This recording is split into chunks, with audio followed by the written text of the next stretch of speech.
ADHD burnout is a cycle of ups and downs, highs and lows, all the energy and literally none. It doesn't look like traditional occupational burnout, and it doesn't look like solely autistic burnout either. So let's talk about ADHD burnout, what it looks like and what we can do to get back to a more stable place. If you're new here, hi, hello, my name is Megan. I am 30 years old. I have 3 wonderful kiddos. I am autistic and ADHD myself, and I am a life coach for other autistic, ADHD, or otherwise neurodivergent people. All right, let's dive on into ADHD burnout. First and foremost, what does it look like? How does it look different from occupational burnout? How does it look different from autistic burnout? How do you know if you're in ADHD burnout? For me, ADHD burnout looks very, very cyclical. It has lots of highs, but also lots of lows. And this is really different from occupational burnout or autistic burnout. In occupational burnout, one of the characteristics is actually apathy, which is where you just don't care anymore. You want to care. You know your job is important. This happens a lot to like nurses, doctors, people in the healthcare field.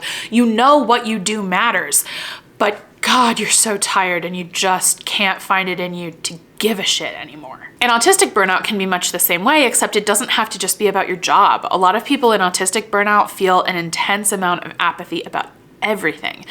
We want to care. We really do. And we just don't have the energy to. However, in ADHD burnout, as I mentioned before, it's very cyclical. There are times where you have lots of energy. So you might be thinking, how is this burnout then? Isn't the whole idea of burnout that you don't have any energy left? And I think if we were just looking at occupational burnout or just looking at autistic burnout, yes, I would absolutely agree that burnout is about running out of energy, burning through all the energy you have and being left with nothing but fumes. And with ADHD burnout, there is that apathy, there is that lack of energy. It's just also combined with periods of really high energy. And I'll explain how that cycle works in just a minute. First, I want to walk you through how I realized I have been in ADHD burnout. It started a couple months ago when I slept for 40 hours over a period of 72 hours, which is a lot. I actually started looking into things like chronic fatigue syndrome, trying to figure out why I was so exhausted. But the thing was, my fatigue wasn't consistent. There would be times that I'd wake up at 5 a.m. just awake and excited to work, and that didn't really sound like chronic fatigue to me. But I couldn't figure out why I was so exhausted sometimes and had so much energy other times. You know, it's funny because I know I'm autistic and ADHD. I talk about it all the time. It's literally my job. And yet, somehow when I was looking at all this fatigue, but it was really inconsistent, and sometimes I had this energy, it never occurred to me, hey Megan, hey smarty pants, you are autistic and you're experiencing autistic burnout in some capacities, but you are also ADHD and you're experiencing ADHD in other capacities as well.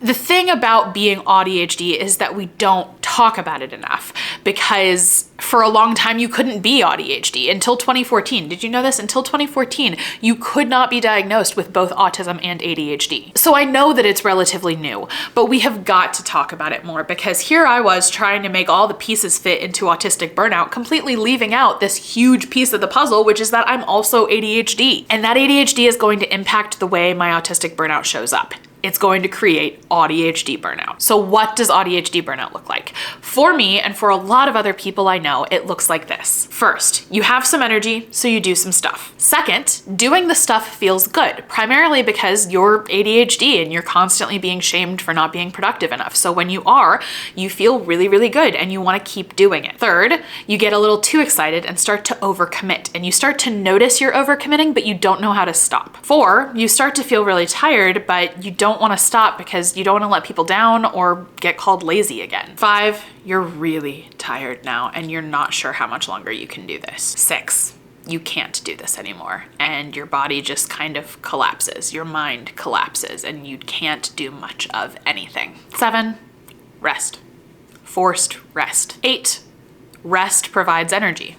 You feel that you need to make up for the time that you have been unable to do anything, and so you start overcommitting. And the cycle repeats. Personally, I call this cycle burnout and anti-burnout. You have these periods of forced rest where your body and mind just say, no, we can't do this anymore. You can't keep making us. We simply won't show up for you. And then you have these periods of go, go, go, go, go, go, go. And I call that anti-burnout because it's kind of the opposite, but it's a part of the cycle for ADHDers. What are you doing? Oh, me?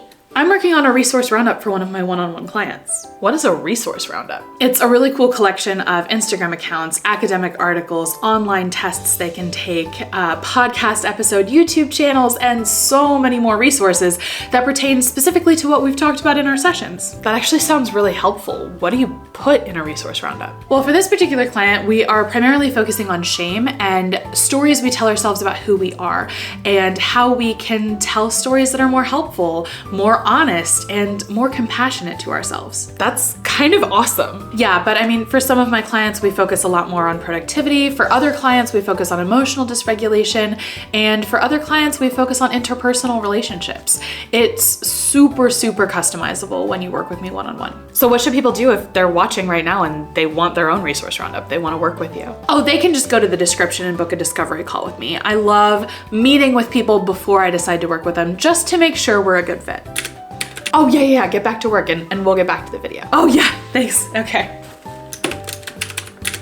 Now, if you're watching this and you're thinking, Megan, this doesn't sound like burnout, this sounds like bipolar disorder. Are you sure that you don't have bipolar and that's what's going on here? To which I say, yes, we should always explore all of our options. And I think that's a great thing to consider. But there are several reasons that I think this is a specific type of burnout for ADHDers and not bipolar. First, my mental health care team does not think I have bipolar disorder despite me telling them about this cycle a lot. Now, I've been misdiagnosed a lot in my life, so I know that professionals can be wrong, but I trust the team that I have right now. And if they don't think I have bipolar, I probably don't. But the second reason that I think that this cycle is ADHD burnout and not bipolar is because those periods of intense energy are not really extreme enough to be mania or even hypomania. Let me give you an example. I was in an anti-burnout period last week. And you wanna know what I did with all of that energy and all of that mental clarity and focus? I went to the grocery store and I didn't have a meltdown. And yes, that's huge for me and it should be celebrated.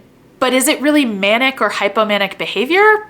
Not really. See, for something to be considered manic or hypomanic, it needs to be behavior, thoughts, feelings that are outside the realm of normalcy for you. Now, everyone's gonna be different about what's normal for them, obviously. But for me, going to the grocery store and not having a meltdown is exciting, but it's not like completely out of the realm of possibility or like unlike me. So how can we heal from ADHD burnout? Because we can't just follow what feels good, which I think is often the advice for burnout is like rest as much as feels natural, don't push yourself and all this stuff. But with ADHD burnout, if we just do what feels natural and good, then when we get that scrap of energy, we're gonna do all the things, right? Because that's what feels natural, that's what feels right. So what do we have to do instead? I have three main recommendations. First, write down what these different states feel like in your body. When you're in anti-burnout, take a minute and write down how your body feels, how your mind feels, how your emotions feel.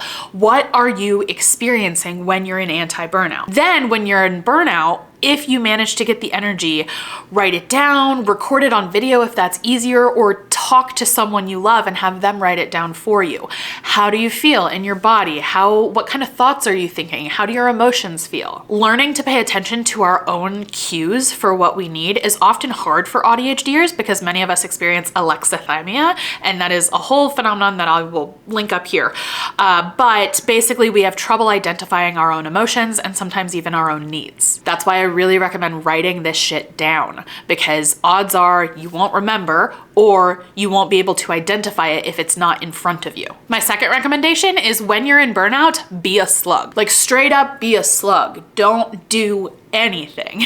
And I really do recommend this, like for however long it takes, for as long as you can, rest as much as humanly possible. And rest can look like whatever you need it to look like. But honestly, for me, sometimes when I'm in burnout, the most I can do is literally stare at the wall. Even scrolling through my phone or reading a book feels like too much. All I can do is stare at the wall. Let yourself do that. Burnout, in my experience, heals much faster if you actually rest. And finally, my third piece of advice is when you're in anti-burnout, limit yourself to one big project or 3 little projects. And if you manage to finish that one project or the 3 little ones, do not allow yourself to start another. Instead, I want you to do something silly. Something totally pointless and objectively not productive. This is such a good way to bring that high down gently as opposed to just keeping going up, up, up, up, up until you crash. It's also really healing for ADHDers who were consistently called lazy to engage in lazy activities. I want you to do something not productive, and then I want you to look around. The world isn't burning. You are not a bad person.